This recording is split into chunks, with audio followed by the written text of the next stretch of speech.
नमस्कार, यो हो बिजनेस प्लस टेलिभिजन। म जितेन्द्र रसिक। यो समय हो अर्थ राजनीतिको। नेपाल उद्योग वाणिज्य महासङ्घको अधिवेशन नजिकिँदैछ। महासङ्घको अधिवेशन नजिकिएसँगै कार्य समिति चयनका लागि सहमतिबाट टुङ्ग्याउन उद्योगी व्यवसायीको माग छ। तर कार्य समितिका पदका दावेदार उद्योगी व्यवसायी भने चुनावमै जाने तयारीका साथ दुई धारमा विभाजित भएका छन्। यो पटक वरिष्ठ उपाध्यक्ष पदमा जितिएका वा चुनिएका व्यक्ति नै आगामी कार्यकालका लागि स्वतः अध्यक्ष हुने भएकाले पनि महासङ्घको अधिवेशन विशेष हुने गरेको छ। चुनावका लागि अहिले किशोर कुमार प्रधान र चन्द्र ढकालको छुट्टा छुट्टै प्यानल बनेको छ र उद्योगी व्यवसायी दुई ध्रुवमा विभाजित भएर चुनावी मैदानमा छन्। यद्यपि सहमतिका प्रयासहरू पनि जारी रहेको वर्तमान अध्यक्ष र पूर्व अध्यक्षहरूले बताइरहेका छन्। यसैबीचमा आज हामीसँग कुराकानी गर्न नेपाल उद्योग वाणिज्य महासङ्घको निर्वाचनमा वस्तुगत कार्य समिति सदस्य उम्मेदवार रामकृष्ण श्रेष्ठ हुनुहुन्छ। यहाँलाई स्वागत छ। धन्यवाद। दौडधुप छ है? खुब चलिरहेको छ हजुर। कहाँ पुग्नुभयो? अब खास गरी अब हामीहरूको सेक्टरको कुराहरू गरेको भने वस्तुगत तर्फका हामी उम्मेदवारहरू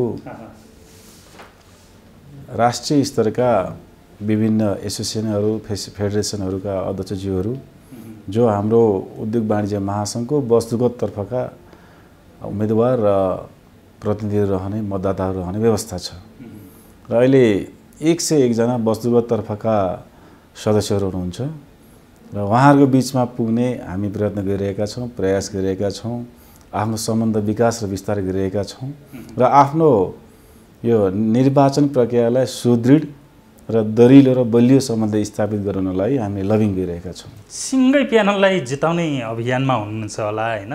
सिङ्गै प्यानललाई कसरी जिताउने अथवा के गरी यो चुनावमा चाहिँ आफू सफल हुने भन्ने एउटा रणनीति तय गरिरहनु भएको होला हैन? वास्तवमा सही कुरा गर्नुभयो। हाम्रो प्यानल भनेको चन्द्र ढकालज्यूको प्यानल हो र वस्तुगत तर्फको उपाध्यक्ष उमेशलाल श्रेष्ठज्यूको प्यानलबाट हामीहरू अर्थात् म प्रतिनिधित्व गरिरहेको छु।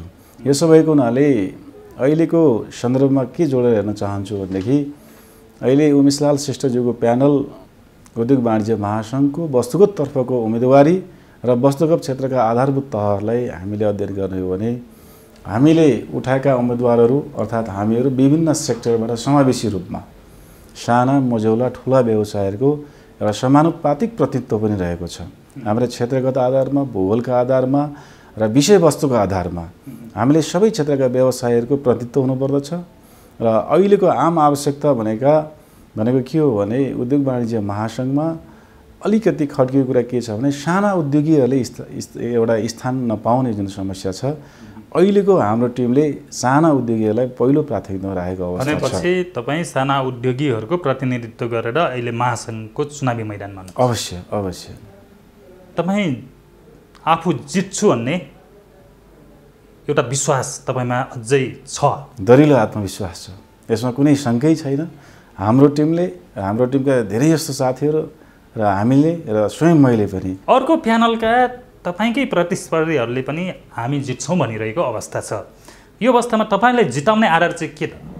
हामीले जित्ने आधार भनेको एउटा प्यानल पनि हो, हाम्रो दृष्टिकोण हो, हाम्रो विचार हो। उद्योग वाणिज्य महासङ्घलाई आगामी भविष्यमा कुन बाटोतर्फ उन्मुख गराउने र आम उद्योगी व्यवसायका समस्याहरू कसरी समाधान गर्ने भन्ने एउटा हाम्रो सोच हो, हाम्रो उद्देश्य हो, हाम्रो लक्ष्य हो, हाम्रो विचार र उद्देश्य पनि हो। त्यो उद्देश्य, लक्ष्य र विचार अनुसार हामी अगाडि बढेका छौँ। हामी एक्लै हिँडिरहेका छैनौँ। हामी सामूहिक भावना अनुसार हामी प्रतिनिधित्व फरक सेक्टरबाट गरेका छौँ, तर सबै सेक्टरका साथीहरूको एउटा आम सहमति भएको छ। आम विचारलाई एउटा विचारमा हामीले रूपान्तरण गरेर हामी सफल भएका छौँ र एउटै विचार, एउटै लक्ष्य, एउटै गन्तव्य र एउटै उद्देश्यका साथ कसरी भन्न सकियो? अहिले त दुई धारमा विभाजित हुन्छ तपाईँहरू। एउटा उद्योग व्यवसायी भनेको विशुद्ध व्यवसायीहरूको एउटा सङ्गठन भनिन्छ, त्योभित्र विशाल राजनीति भइरहेको छ भन्ने बाहिर तपाईँहरूलाई एक खालको ठुलो आरोप छ क्या? खासै गरी अब बाहिर एउटा चर्चामा आउनु राज्यको निजी क्षेत्रको सरकारको रूपमा यसलाई हेरिन्छ। र आम एउटा जनसमुदायले आम उद्योग र व्यावसायिक क्षेत्रहरूबाट त्यो रूपले हेर्नु त्यसलाई अस्वाभाविक रूपमा म लिन चाहन्न, त्यो स्वाभाविकै हो। तर विषयवस्तुलाई आधारित रहेर हामीले व्याख्या विश्लेषण गर्ने हो भने अहिले जसरी बाहिर राजनीतिकरण भयो कि भन्ने कुराहरू जुन बाहिर चर्चा परिचर्चा सतहमा भएको छ, त्यो भएको कुरा म विश्वास गर्न सक्दिनँ। त्यो अवस्था होइन, होइन, कदापि होइन। तपाईँले यो भनिरहँदा दुई प्यानलमा विभाजित भएर होइन यो पोलिटिक्स नै भइरहेछ महासङ्घमा, महासङ्घ पोलिटिक्स यो जुन राजनीति गर्ने थलो बन्यो भनेर तपाईँहरूकै महासङ्घमा आबद्ध अहिलेकै केही उम्मेदवारहरूले त त्यो पनि भनिरहेको अवस्था छ, बाहिरै खुलेरै भनिरहनु भएको छ। बुझाइ आआफ्नो हुन्छ। कुनै पनि सङ्घ संस्था चाहे सानो होस् चाहे मध्यम खालको होस् चाहे ठुलो होस्, कुनै न कुनै संस्थामा त्यहाँ हजारौँ व्यवसायीहरू आबद्ध हुनुहुन्छ। सयौँको सङ्ख्यामा उद्योग प्रतिष्ठानहरू त्यसको एउटा मेम्बर बन्नुभएको अवस्था छ। त्यसो भएको हुनाले स्वाभाविक रूपमा उद्योग वाणिज्य महासङ्घको विधानमा जुन व्यवस्था गरिएको छ, जुन व्यवस्थापन गरिएको छ, जुन रहेको छ, त्यसै अनुरूप यसका निश्चित समयमा अधिवेशन हुने, निश्चित समयमा साधारण सभा हुने, निश्चित समयमा नयाँ नेतृत्व चयन गर्ने जुन एउटा प्रजातान्त्रिक प्रणालीको एउटा चाहिँ विकास भएको छ, जुनसुकै संस्थामा त्यो हुन आवश्यक छ। यो प्रजातान्त्रिक प्रणालीलाई हामीले आत्मसात गरेका हौँ। भनेपछि यो विभाजित भएर एक खालको चुनावी मैदानमा जानु नै यो प्रजातान्त्रिक प्रणाली हो भन्ने मान्यता तपाईँ? यो विश्व प्रजातान्त्रिक आन्दोलनमा हामीले हेर्ने हो भने चाहे यो व्यावसायिक क्षेत्र औद्योगिक क्षेत्र मात्रै होइन, सामाजिक र राजनीतिक क्षेत्रमा हेर्नुहुन्छ भने हरेक निश्चित समय अवधिमा निर्वाचन हुनुपर्छ र त्यसले नयाँ नेतृत्व प्रदान गर्नुपर्छ। यो स्वाभाविक प्रक्रिया हो। प्रतिस्पर्धात्मक हुनुपर्छ भन्ने मान्यता हो। अवश्य अवश्य। भनेपछि यो निर्वाचन निकै प्रतिस्पर्धात्मक रूपमा होइन यो मैदानमा उत्रने छ। निर्वाचनमा अहिलेका जुन यो उम्मेदवार दर्ता गरिरहेका वरिष्ठ उपाध्यक्षदेखि एउटा वस्तुगत सदस्यसम्म भनौँ न, होइन? अवश्य पनि म के अनुरोध गर्न चाहन्छु भने अघि मैले यहाँ समक्ष कुरा राखेँ, हरेक सङ्घ संस्थाहरूको निश्चित समयावधि भएपछि विधान सम्मत रूपमा अधिवेशन हुनुपर्छ, साधारण सभा हुन्छ, निर्वाचन हुनुपर्छ। निर्वाचन भनिसकेपछि प्रजातान्त्रिक एउटा पद्धति र प्रक्रिया अनुसार पक्ष र विपक्ष देखिनु कुनै अस्वाभाविक प्रक्रिया होइन। त्यो स्वाभाविक हो। यो आम एउटा सैद्धान्तिक रूपमा हामीले बुझ्नु जरुरी छ र संस्थागत रूपमा बुझ्नु पनि जरुरी छ। त्यसो भएको हुनाले यो निर्वाचन एउटा स्वाभाविक प्रक्रिया हो, पद्धति हो, विधि पनि हो र यसलाई हामीले आत्मसात गरेका छौँ। र निर्वाचनमा नेतृत्व दुई पक्ष हुनु कुनै अस्वाभाविक होइन। यसले त संस्थालाई बलियो बनाउँछ। प्रतिस्पर्धाबाट आएको नेतृत्व खारिएको हुन्छ र प्रतिस्पर्धाबाट आएको नेतृत्वले केही गर्नुपर्छ भने लक्ष्य निर्धारण गरेको हुन्छ। दृढ अठोट र आत्मविश्वासका साथ नेतृत्वले जिम्मेवारी वहन गर्नुपर्छ र त्यो जिम्मेवारी वहन गर्नु भनेको निर्वाचित भइसकेपछि निर्वाचित भएको नेतृत्वले जुन आम व्यावसायिक क्षेत्रका सदस्यहरूको बिचमा जुन प्रतिबद्धता जाहेर गरेको छ, त्यो प्रतिबद्धता अनुसार आफूले दृढ अठोटका साथ उठाएका विषयवस्तुहरू, एजेन्डाहरू, समस्याहरू, आवश्यकताहरू र आम व्यवसायिक भावनाहरूलाई कति सम्बोधन गरेर सफल हुनुभयो भने त अर्को निर्वाचनमा त्यसको समीक्षा हुन्छ, मूल्याङ्कन हुन्छ। त्यही मूल्याङ्कनको समीक्षाको आधारमा तपाईँले यसो भनिरहँदा कस्तो देखिन्छ भने विगतमा पनि होइन निर्वाचनमा होमिन्दा एक खालको एजेन्डा लिएर आउने, होइन महासङ्घलाई निकै सुन्दर बनाउने सपना देखाउने, अनि आफू जुन पोस्टमा पुगिसकेपछि त्यो सबै भुल्यो भन्ने व्यवसायीहरूको आरोप छ क्या? त्यो कुरामा केही सत्यता छ।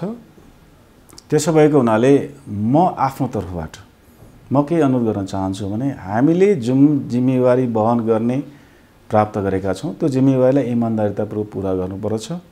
यो संस्थामा समय दिन सक्नुपर्छ। यो संस्थामा लागेपछि त्याग गर्न सक्नुपर्छ। यो संस्थामा लागेपछि आफूले समय पर्याप्त रूपमा दिएर व्यवसायका समस्याहरू हल गर्नको लागि राज्य तहसम्म पहल कदमी गर्नुपर्छ र समस्या समाधानको लागि उस्तै परे आन्दोलन पनि गर्न सक्नुपर्छ। तपाईँ एक खालको यो नेपाल कपडा सिलाइ उद्योग व्यवसायी महासङ्घको अध्यक्ष पनि हुन्छ। त्यो नाताले तपाईँले चाहिँ यो महासङ्घमा के कस्ता कमजोरीहरू देख्नु भएको छ र उसले सुधार्नुपर्ने पक्षहरू के छन्? कमजोरी त्यस्तो धेरै त म भन्न सक्दिनँ। महासङ्घलाई सबल, सक्षम र प्रभावकारी बनाउनु पर्छ यो कुरा हो। र महासङ्घको अस्तित्व राष्ट्रिय रूपमा र अन्तर्राष्ट्रिय रूपमा भनेपछि विगतमा सबल भएन भन्नु खोज्नुभयो? नभएको होइन, भएको म त्यो भन्न चाहन्न। विगतमा पनि धेरै राम्रा कामहरू भएका छन्। विगतको नेतृत्वले अत्यन्त प्रशंसायोग्य काम पनि गर्नुभएको छ। र तथापि जुन एउटा मेजर विषयहरूमा गर्नुपर्ने कतिपय कुराहरू राज्य तहसँग गर्नुपर्ने कुराहरू, यहाँ कतिपय पुराना ऐनहरू छन्, पुराना कानुनहरू छन्, तिनीहरूलाई संशोधन गर्न राज्य तहसँग दबाब दिनुपर्ने आवश्यकता छ। जसको कारणले पुराना ऐन कानुनको कारणले अहिलेसम्म कैयौँ व्यावसायिक क्षेत्रका विषयवस्तुहरूलाई हिजो पुरानै ढङ्गले कार्यान्वयन भएको अवस्था छ, जसको मारमा हामी उद्योगी व्यवसाय परेका छौँ। त्यसलाई समय सापेक्ष ढङ्गले अहिलेको परिवर्तित परिस्थिति अनुसार एउटा सङ्घीय प्रणालीमा राज्य गइसकेको छ, देश गइसकेको छ, हामी गणतान्त्रिक मुलुकमा हामी चाहिँ परिणत भइसकेका छौँ भने त्यो गणतान्त्रिक मुलुकबाट राज्यबाटले प्राप्त गर्नुपर्ने सेवा सुविधाहरू यो नयाँ संविधान बनिसकेपछि पनि त्योभन्दा अगाडिको पुरानो नियम कानुनले काम गरेको छ भनेर विश्वास गरिरहनुहुन्छ तपाईँहरू? विद्यमान छ। अहिले पनि कतिपय नीति नियमहरू संशोधन गर्नुपर्ने अवस्था छ। अहिले पनि हेर्नुहोस्, पुरानो मुलुक ऐन अहिलेसम्म कार्यान्वयन भइरहेको अवस्था छ। यो आधार हो, यो प्रमाणित आधार हो। यी चिजलाई परिवर्तन गर्न सक्नु पर्छ अहिलेको नेतृत्वले। हिजोको नेतृत्वले केही संशोधन गर्न सफल हुनुभयो होला, तर त्यतिले मात्रै पर्याप्त भएन। अब आजको नेतृत्व र भोलि निर्वाचित नेतृत्वले ती कुरालाई राज्यसँग सही एजेन्डा लिएर व्यवसायीको, उद्योगपतिहरूको अथवा हामी सबै क्षेत्रका व्यवसायीहरूको भावना अनुसार त्यसलाई राज्य तहसँग पहल गरेर यो विषय चाहिँ जब जब महासङ्घको अधिवेशन नजिकिन्छ, जब जब चुनाव नजिकिन्छ, त्यति बेला मात्र उठ्ने गर्छ कि नीतिमा समस्या छ, होइन, ऐन कानुनमा समस्या छ। अनि जब त्यो पदाधिकारीमा जितेर गइसकेपछि यो सबै कुरा अर्को यो अधिवेशन नहुन्जेलसम्मलाई रोकिन्छ क्या? यस्तो किन हुन्छ? वास्तविक यहाँले भन्नु यो समस्या हो।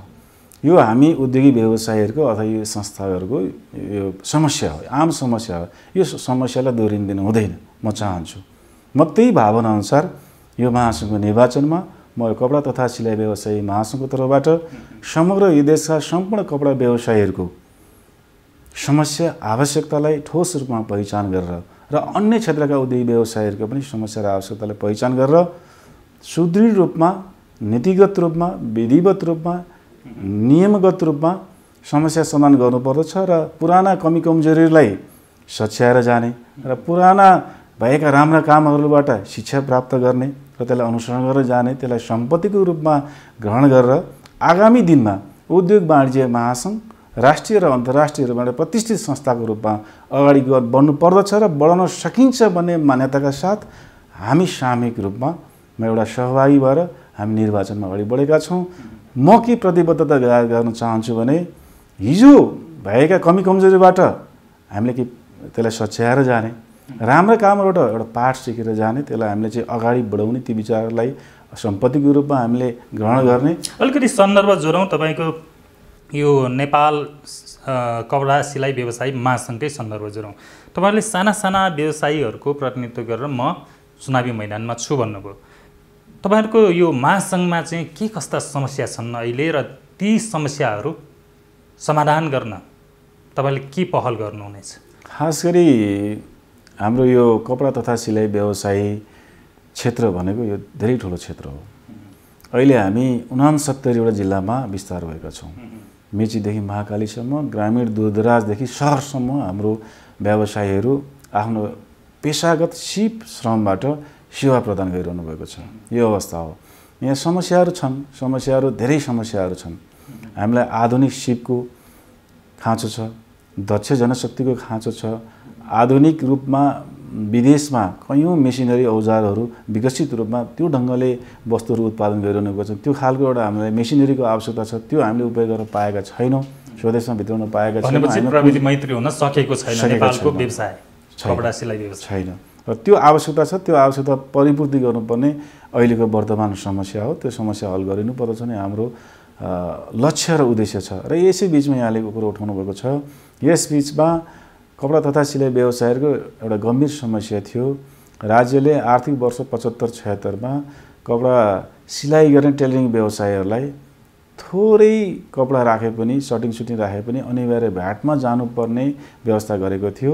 र राज्यसँग हाम्रो महासङ्घको पहलमा हामीले पहल गरेर अनिवार्य भ्याट यो वर्ष आर्थिक वर्ष 77-78 को बजेटबाट हामीले अनिवार्य भ्याट फिर्ता गराउन सफल भएका छौँ राज्यसँग आवश्यक पहल गरेर।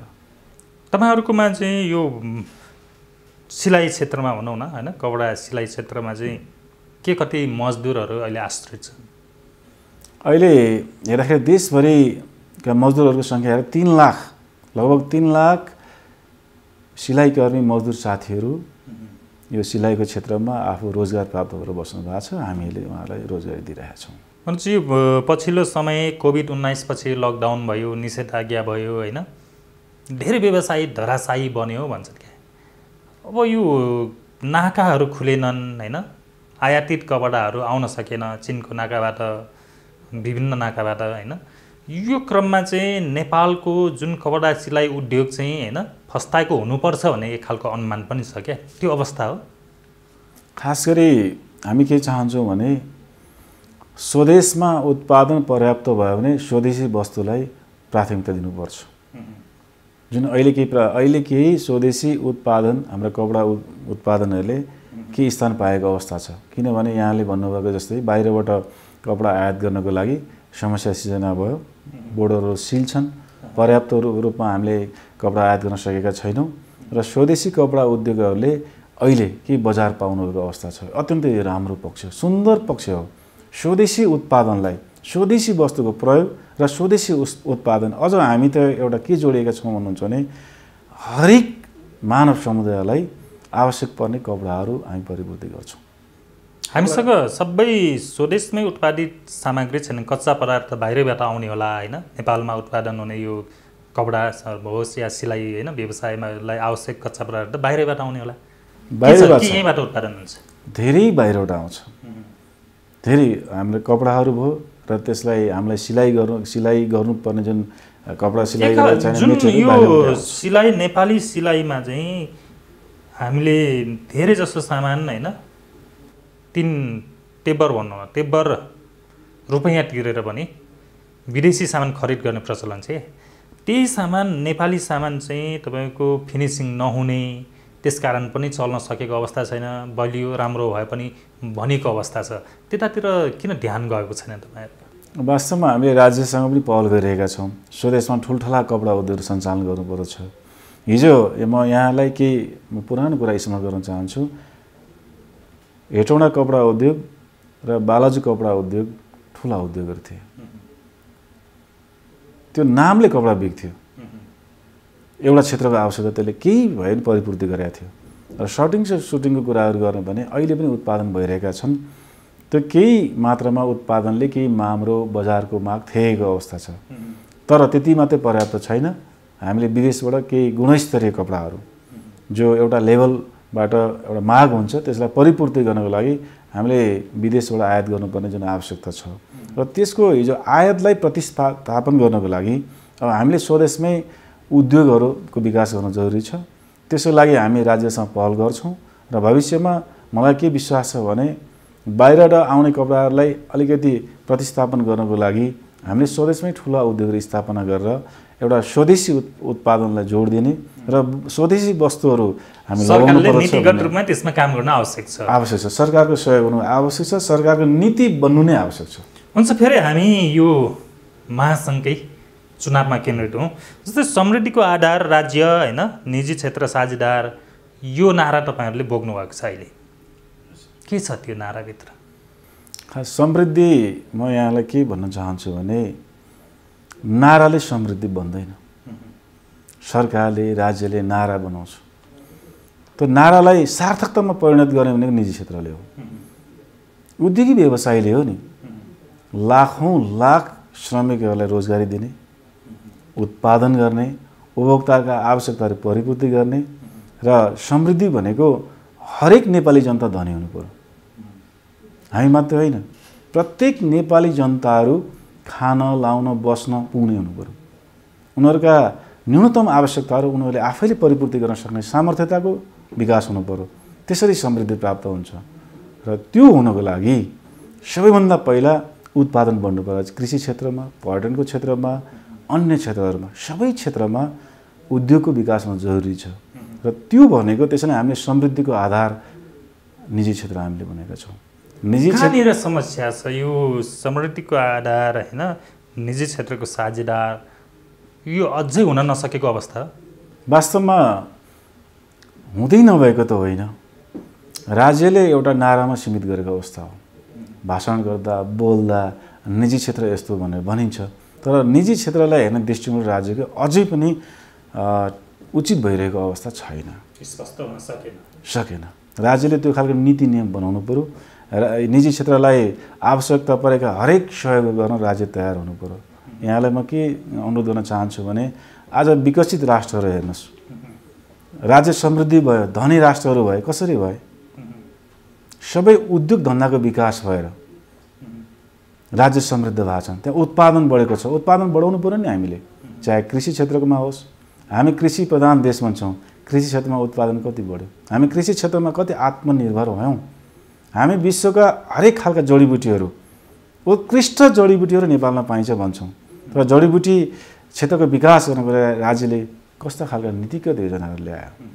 भनेपछि त्यही नीतिगत समस्या कारण महासङ्घले यता कृषि क्षेत्रमा ध्यान नदिएको, महासङ्घको ध्यान पनि त यता कृषि क्षेत्रमा एकदमै न्यून छ कि होइन? अहिले गएको छ। यो परिवर्तित परिस्थिति अनुसार अहिले कृषि क्षेत्रमा, फलफुलमा, जडीबुटीमा गएको छ। यहाँले हेर्न सक्नुहुन्छ अहिले हाम्रा ठुला उद्योग व्यवसायी साथीहरूले त्यो क्षेत्रमा लगानी गरिरहनु भएको छ। जस्तै उदाहरणको लागि एक दुईवटा ठुला प्रशस्त छन्। तपाईँको अहिले धान उत्पादनकै कुराहरू गर्नुहोस्, धान अथवा चामल उत्पादनको कुराहरू गर्नुहोस्, त्यसै फलफुलहरू उत्पादनको कुराहरू गर्नुहोस्। सबै फलफुलको नाम लिन सम्भव भएन।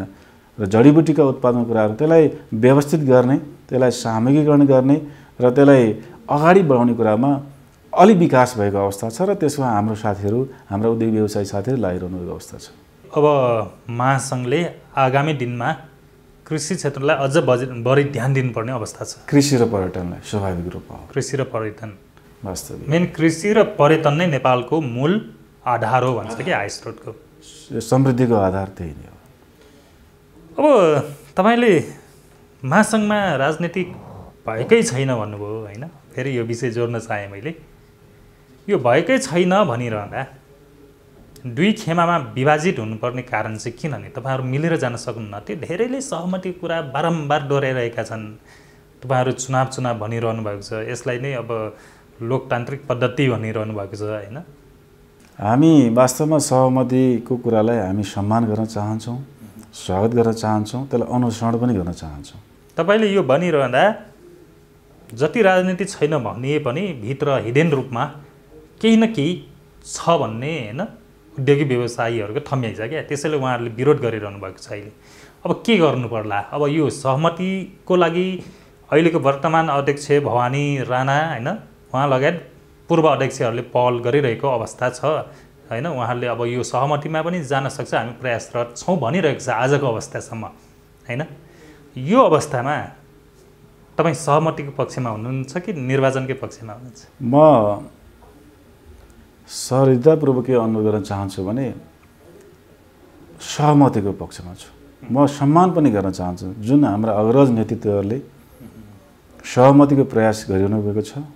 त्यो सुन्दर पक्ष हो, नेपाल उद्योग वाणिज्य महासङ्घको एउटा सुन्दर पक्ष हो।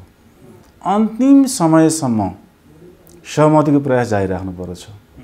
त्यो मानेमा हाम्रो टिम अर्थात् चन्द्र ढकालको टिम पनि सहमतिको बाधक होइन, सहमतिको साधक हो, सहमतिको पक्षधर हो र उचित एजेन्डाहरू, उचित विषयवस्तुमा आधारित रहेर कुनै पनि पक्षसँग सहमतिको लागि छलफल गर्न सधैँ तयार भएको कुराहरू यहाँलाई हामी जानकारी गराउन चाहन्छौँ। तपाईँले यो भनिरहँदा यही वरिष्ठ उपाध्यक्ष पदकै प्रत्याशी किशोर कुमार प्रधानले सहमतिमा बाधक चन्द्र ढकाल बन्यो, उहाँ सहमतिमा आउन चाहनु भएन भनेर हिँडिरहनु भएको छ। यही खालको कुरा अस्ति मसँग राख्नु भएको थियो अर्थ राजनीतिमै। एउटा म के अनुरोध चाहन्छु भने एउटा पक्षको आफू उम्मेदवार भइसकेपछि अर्को पक्षलाई त्यो कुराहरूले इङ्गित गर्नु म अस्वाभाविक मान्दिनँ, त्यो स्वाभाविकै हो। तर खास कुरा के हो त, सहमतिको लागि कहिले प्रयत्न गरियो, कहाँ प्रयत्न गरियो, कुन ठाउँमा बस्नु गरियो, कहाँ छलफल भयो त? त्यो भएको अवस्था छैन। छलफल भएको कुरालाई चन्द्र ढकालज्यूले कहाँ अस्वीकार गर्नुभयो? कतिखेर त्यो सहमतिको प्रयत्नलाई अवज्ञा गर्नुभयो? त्यो कुरो त बाहिर आएको छैन। तर एउटा पक्षले सहमतिको बाधक चन्द्र ढकाल भनिरहँदाखेरि म चन्द्र ढकाल पक्षतर्फबाट कार्यकारिणी सदस्यको वस्तुगतको उम्मेदवार। हामी प्रचार प्रसारको टिममा, व्यवस्थापनको टिममा हामी सँगै हुन्छौँ। उहाँले हामीले सबै कुराहरू जानकारी गराउनु भएको छ। हामीसँग छलफल पनि भएको छ। तर त्यो खालको प्रस्तावहरू सहमतिको लागि टेबलमा बसौँ भन्नेसम्मको प्रस्तावहरू चाहिँ औपचारिक रूपमा आएको छैन। अनौपचारिक रूपमा काहीँ बोल्दा, मिडियामा जाँदा त्यो एउटा आफ्नो इस्यु बनाउनु भन्नुभएको हुनसक्छ उहाँहरूले। त्यो आफ्नो कुरा हो, त्यो व्यक्तिगत कुरा हो। तर आम संस्थागत कुराहरू गर्ने भने उद्योग वाणिज्य महासङ्घका अग्रजहरू बसेर यस्तो प्रस्ताव गर्नुभएको कुरा चाहिँ भइरहेको छैन। जस्तै अब तपाईँहरूले जितिहाल्नुभयो भने पनि यो विभाजन भएको जुन छ, दुईटा धारमा विभाजित हुनुहुन्छ, त्यसको समस्या त महासङ्घलाई दीर्घकालीन रूपमा परिरहन्छ नि, होइन र? एउटा पक्षले काम गर्न खोज्दा अर्को पक्ष बाधक भइदिने, अर्को पक्षले काम गर्न खोज्दा अर्को पक्ष बाधक भइदिने, यो त समस्या रहिरहन्छ नि, होइन? यो विभाजनले त यो समस्या होइन, बुझाइको कुरा हो। यसलाई म चाहिँ समस्याको रूपमा लिन्न। निर्वाचनमा प्रतिस्पर्धा हुँदैमा दुईटा धार सधैँ हुनु हुँदैन। हाम्रो निर्वाचन 13 गते सम्पन्न हुँदैछ। 13 गते पछाडि जुन टिमले जित्छ 14 गतेबाट त्यो अर्को पराजित भएको टिमलाई पनि सँगै लिएर जान सक्ने सामर्थ्यता विजय हुने टिमले राख्नु पर्दछ। त्यो म अनुरोध गर्न चाहन्छु। म त्यो विचारमा सहमत भएको मान्छे हुँ। यसकारण पनि महासङ्घ चाहिँ राजनीति मुक्त छ भन्न सक्छ। राजनीतिबाट मुक्त छ म भन्न चाहन्छु। यो कस्तो हुन्छ भन्नुहुन्छ भने पक्ष र विपक्ष हुने बित्तिकै राजनीति भयो भन्नु मिल्दैन। भनेपछि अब कसरी जाने? सहमतिको कुरा पनि चलिरहेको छ, होइन? चुनाव पनि नजिक आइसक्यो।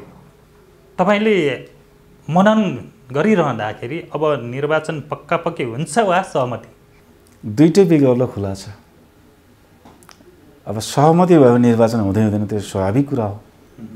सहमति भएन भने सबैको उम्मेदवार आफ्नो तयार छन्, उम्मेदवारहरू लगाइरहनु भएको छ, निर्वाचन हुन्छ। निर्वाचनले एउटा ठोस परिणाम ल्याउँछ। यो खालको यो उठिरहने कुरा के, जस्तै वरिष्ठ उपाध्यक्ष पदको लागि चाहिँ निर्वाचन हुने, चुनाव हुने, अध्यक्ष पदको लागि चाहिँ वरिष्ठ उपाध्यक्ष जितेपछि, होइन, स्वतः अर्को कालको लागि अध्यक्ष हुन पाउने, यो प्रणाली गलत भयो भनेर धेरैले भनिरहेका छन्। यो सही हो या गलत? सबैको आफ्नो विचार हुन्छ। यो विगतको लामो समयको इतिहासलाई हेरेर हाम्रो अग्रजहरूले, तपाईँले लोकतान्त्रिक प्रणालीको कुरा गर्नुभयो नि अघि, अब निर्वाचनमै जानुपर्छ भने त अध्यक्षको पद पनि सिधै खुल्ला निर्वाचनमै लगेको भए के हुन्थ्यो? यो प्रयोग भइरहेछ जस्तो मलाई लाग्छ। विगतमा लामो समयको कार्यकाल हेर्दाखेरि अध्यक्ष समेत निर्वाचन हुन्थ्यो। अहिले हेर्ने भने एक कार्यकाल त भएको छ, वरिष्ठ उपाध्यक्ष स्वतः उपाध्यक्ष भयो। एक कार्यकालबाट यस्तो नीति चाहिँ किन अवलम्बन गरेको महासङ्घले? एउटा प्रयोग भयो क्या, कुनै पनि चिज कहीँ विश्वमा प्रयोग भएको हामीहरू देख्छौँ नि। यो उद्योग वाणिज्य महासङ्घको इतिहासमा यो प्रयोग भएको छ। यसले अन्ततः यस्ता परिणामहरू सबल सक्षम देखिन्छन् कि निर्बल र दुर्बल देखिन्छन्, भोलि भविष्यले देखाउँछ। अहिले नै हामीले भन्न सक्ने स्थिति छैन। तर के चाहिँ हो भन्नुहुन्छ भने स्वतः अध्यक्ष हुने व्यक्ति, वरिष्ठ उपाध्यक्षमा रहेको व्यक्ति स्वतः अध्यक्ष हुने भइसकेपछि स्वतः अध्यक्ष हुने व्यक्तिले एउटा सर्वमान्य अध्यक्ष, सबैको सम्मान गर्ने प्राप्त व्यक्ति हो, सबैको अभिभावक बनिदिनुपर्छ। त्यसो हुँदाखेरि यी सबै कुराहरू सहज देखिन्छन्। यो राम्रो पक्ष, यसमा सुन्दर पक्ष देखिन्छ। त्यसो नहुँदाखेरि अलिकति सुन्दर पक्ष त यसकारण पनि देखियो कि पहिलो कार्यकाल काम गरिसकेपछि त्यसका अधुरा कामहरू अर्को कार्यकालमा गर्न पाइयो, होइन? यसकारण पनि यो वरिष्ठ उपाध्यक्ष पद जितेपछि अध्यक्ष हुने प्रणाली ठिक छ भन्ने मान्यता त्यही देखिन्छ। तपाईँलाई चाहिँ किन जिताउने? उद्योग व्यवसायले किन जिताइरहन किन आवश्यक छ? खास गरी म के अनुरोध गर्न चाहन्छु भने अहिले मेरो कुरा गरिरहँदाखेरि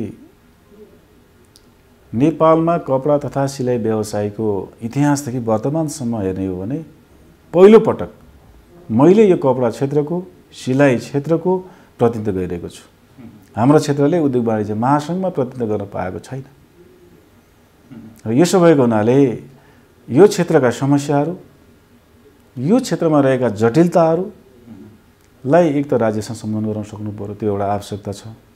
अर्को कुराहरू यी विविध सेक्टरका, विविध क्षेत्रका समस्याहरू छन्, त्यो समस्या हल गराउनको लागि मैले सबै व्यवसायी उद्योगपति साथीहरूसँग हाम्रा अग्रजहरूसँग समन्वय गरेर उहाँहरूसँग केही कुराहरू सिकेर उद्योग वाणिज्य महासङ्घलाई सबल, सक्षम र गतिशील बनाउनको लागि म केन्द्रीय सदस्य भए पनि एउटा राम्रो नेतृत्व प्रदान गरेर उद्योग वाणिज्य महासङ्घलाई अझ उच्च स्थानमा पुर्याउनलाई मैले भूमिका खेल्न सक्छु। म त्यही भनेर साथीहरूसँग, सबै साथीहरूसँग म अनुरोध गर्न चाहन्छु। यसो भएको हुनाले मैले उद्योग वाणिज्य महासङ्घमा जित्नु पर्दछ भन्ने मेरो अनुरोध हो। भनेपछि तपाईँको विपरीत प्यानलका साथीहरूलाई चाहिँ के भन्नुहुन्छ? म उहाँहरूलाई पनि यही भन्न चाहन्छु कि म एउटा निश्चित भूमिका निर्वाह गर्नको लागि म एउटा सेक्टरबाट आएँ। म सर्भिस सेक्टरबाट आएको छु। तर यो सेक्टरलाई छुटाउनु हुँदैन। हामीले केन्द्रीय सदस्य वस्तुगतमा 14 जना छौँ। 14वटा सेक्टरबाट समावेशी रूपमा हामी नेतृत्व चयन भयौँ भने 14वटै क्षेत्रका समस्याहरू एकीकृत गर्न सक्ने भयौँ र त्यो एकीकृत गरेर कुन तहमा यो समस्या हल गर्नको लागि हामी अगाडि बढ्नुपर्ने हो त्यो सहज भयो नि त। सबै एउटै क्षेत्रका साथीहरू निर्वाचित हुनु हो भने अर्को क्षेत्र त छुट्टै भयो नि त। समावेशिता र समानुपातिकता भनेको त्यही हो। अहिलेको यो प्रजातान्त्रिक प्रणालीमा त्यो नीतिलाई अमल गर्न सकियो भने उद्योग वाणिज्य महासङ्घ सबल हुन्छ, उद्योग वाणिज्य महासङ्घ बलियो हुन्छ र गतिशील हुन्छ र समय सापेक्षित हुन्छ र आम व्यवसायीका भावनाहरूलाई त्यहाँ प्रतिबिम्बित भएको हामीले हेर्न पाउँछौँ। यसो भएको हुनाले म एउटा सेक्टरबाट प्रतिनिधित्व गरेको छु। म विपक्षी साथीहरूलाई म अनुरोध चाहन्छु, कपडा तथा सिलाइ व्यवसाय क्षेत्रबाट प्रतिनिधित्व गरेको मेरो उम्मेदवारी हो। मैले उम्मेदवारी दिएको छु सर्भिस सेक्टरबाट। यसो भएको हुनाले नै मलाई जिताउनको लागि साथीहरूले अवश्य सहयोग गर्नुहुनेछ भने म पूर्ण विश्वास छु। हस्, जित हासिल गर्नुहोस्। शुभकामना। स्टुडियोसम्म आएर तपाईँले समय दिनुभयो, विशेष धन्यवाद।